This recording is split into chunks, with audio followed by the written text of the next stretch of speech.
Welcome to Yehoshua's Gematria-Time Daf Yomi Shiur, where, in the end time, it's always a great time to learn the Daf Yomi in Gematria-Time. And this new Gematria-Time Daf Yomi Shiur starts off with focusing on very famous words, very well-known common expressions in the Talmud, and giving their numerical value. And the purpose of that is to build a repertoire or a database of many words and many numbers, and hopefully, possibly to see patterns over time and to develop some kind of a memory technique, which is right now still very experimental, but it seems interesting to me and maybe some others out there. And so here we go.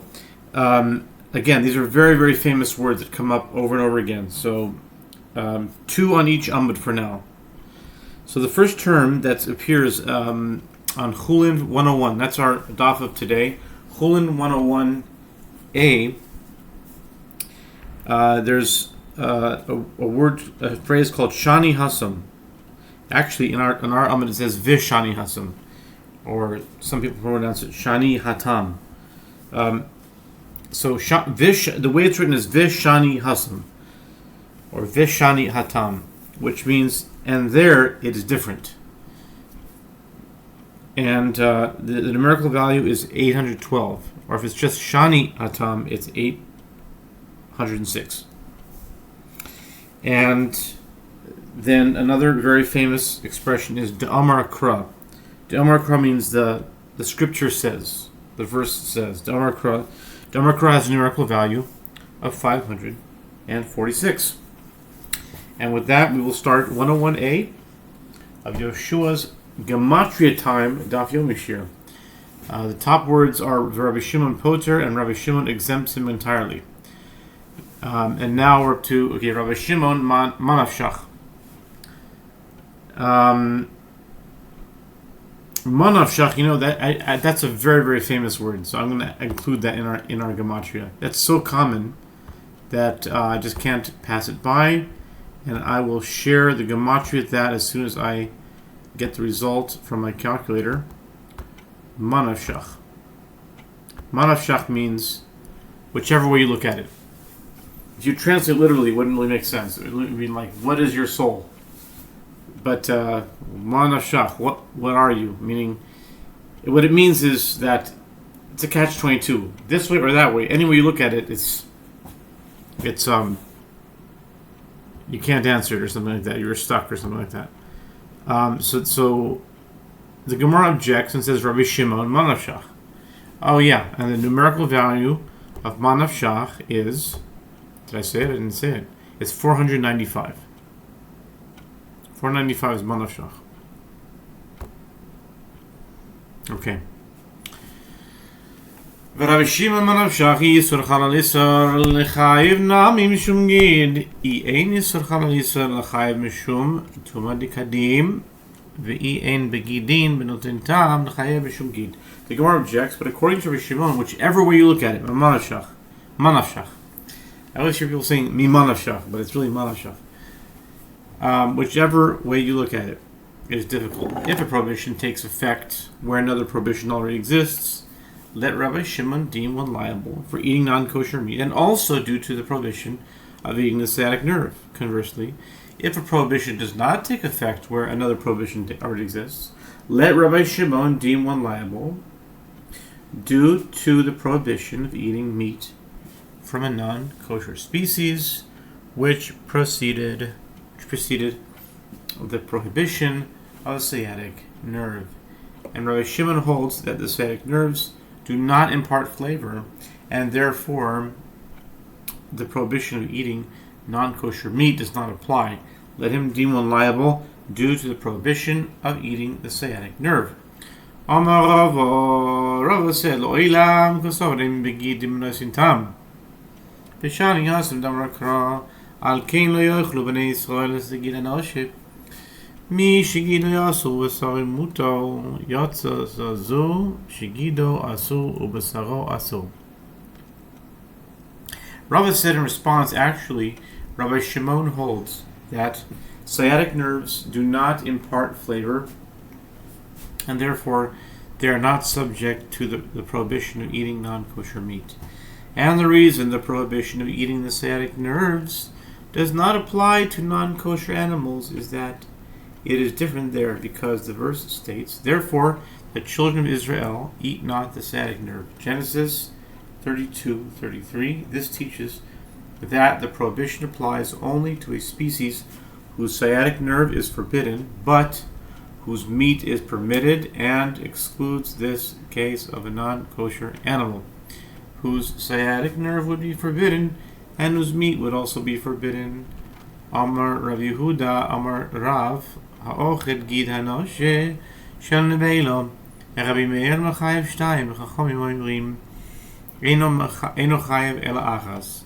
Having discussed the status of the sciatic nerve of a non-kosher animal, the Gemara addresses the status of the sciatic nerve of a kosher animal that did not undergo a proper ritual slaughter. Rabbi Yehuda says that Rav says, with regard to one who eats the sciatic nerve of an unslaughtered carcass, Rabbi Meir deems him liable to receive successive lashes, and the rabbis say he is liable to receive only one set of lashes. And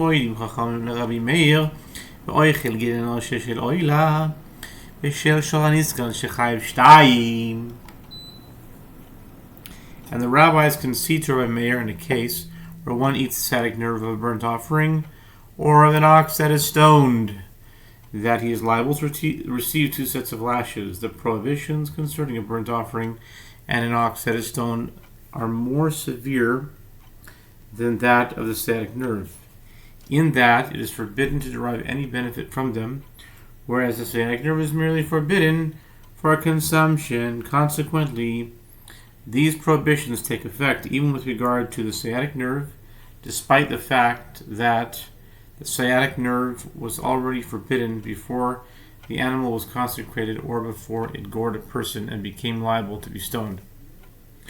Uman haitana de beisur koilel isur halal isur lesle isur koilel beisur chamur isle. The Gemara challenges, and who is this Tana who does not hold that in the case of a more inclusive prohibition, the prohibition takes effect where another prohibition already exists, and consequently, according to his opinion, the prohibition of eating an unslaughtered animal, which applies to the entire animal, does not take effect with regard to the sciatic nerve, yet he does hold that where the second prohibition is both a mere inclusive prohibition and a more stringent prohibition, it does take effect, and therefore the prohibition of eating a burnt offering or an ox that is stoned does take effect with regard to the sciatic nerve. Amar Rava, Rabbi Yossi Aglili, he itznan tamei shachal kodesh, bein bekodesh tamei, bein bekodesh to chayev. Rava said it is Rabbi Yossi Aglili who holds that a more inclusive prohibition does not take effect where there is already an existing prohibition, as we learned in the Mishnah in Zvachim 106a. One who is ritually impure, Zvachim 106a, that was probably back in December, I would say. See, Zvachim 120 was January 12th, let's say. So, 2 weeks before that. Yeah. It's back in December, I think. One who is ritually impure, who ate sacrificial food, whether it was ritually impure sacrificial food or ritually pure sacrificial food, is liable to receive karet if he did so intentionally, and to bring a sliding scale offering if he did so unwittingly. Rabbi Yossi Aglili Omer, Tamei she'achol esatoy chayav, Tamei she'achol esatomei patur, shelo achal ela davar tamei. Rabbi Yossi Aglili says an impure individual who ate pure sacrificial food is liable, but an impure individual who ate impure sacrificial food is exempt, as he merely ate an impure item, and the prohibition of eating sacrificial food while impure does not apply to impure sacrificial food. Amrulo, af tamei she'achal esator, kevan shenaga bo tuma'o. The rabbi said to him, according to your logic, this halacha would apply even in the case of an impure individual who ate what had been pure sacrificial food, because once he has touched it, he has thereby rendered it impure. Yet, in such a case, he is certainly liable for eating it. So too, an impure individual who ate impure sacrificial food is liable. Shapir ka'amrile Rabbanan Rabbi Yossi HaGalili Yamarov Nitma Aguf Yachar Kach Nitma Baso Kuli Alma Lepligi Nechayav Yisur Kores Kadim. The Gemara asks, the rabbis are saying well to Rabbi Yossi HaGalili. Why does Rabbi Yossi HaGalili disagree? And Rava said in elaboration of the dispute, in a case where the person's body became impure and then afterward the sacrificial meat became impure, everyone agrees that he is liable if he eats the meat, as the prohibition of eating sacrificial meat while impure, which carries the punishment of karet, preceded the prohibition of eating impure sacrificial meat. Ki pligi benitma basar yachar kach nitma haguf Rabbananis lu isur koilel demigu Mechayev achatichos tehoiros the alma mechayev nami achaticha tameho. They disagree when the meat became impure and then afterward the person's body became impure. The rabbis hold that a more inclusive prohibition takes effect even where there is an already existing prohibition. Consequently, since the prohibition for an impure person to eat sacrificial meat is more inclusive than the prohibition for a pure person to eat impure sacrificial meat, as an impure person is liable for eating even pure pieces of sacrificial meat that are permitted to the rest of the world, he is also liable for this prohibition when he eats an impure piece of sacrificial meat. Rabbi Yossi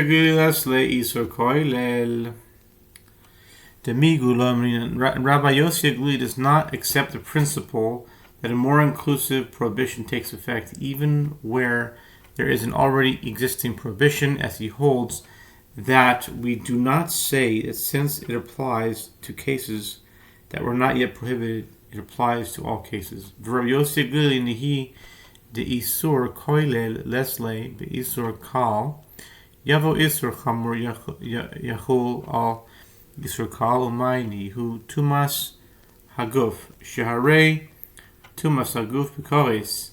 The Gemara objects, but even according to Rabbi Yossi HaGalili, granted that he does not hold that a more inclusive prohibition always takes effect where there is already an existing prohibition, but in the case of an already existing lenient prohibition, a more stringent prohibition should come and take effect on the more lenient prohibition.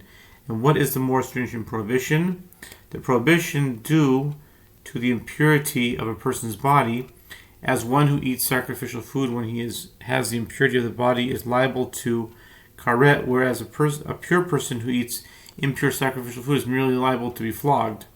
Consequently, the prohibition of eating sacrificial food while impure should apply even though the meat became impure before the person became impure. Amar Rav Ashi, man le'melandid tumas haguf chamura, dilma tumas basar chamura, deles le tahar b'mikvah. Rav Ashi said, who can say to us that the prohibition due to the impurity of a person's body is more stringent? Perhaps the prohibition due to the impurity of the meat is more stringent, as impure meat does not have the possibility of restoring its state of purity via immersion in a ritual bath, whereas a ritually impure person can become pure in this manner. Okay, that concludes 101a, and we'll continue on the next Amud.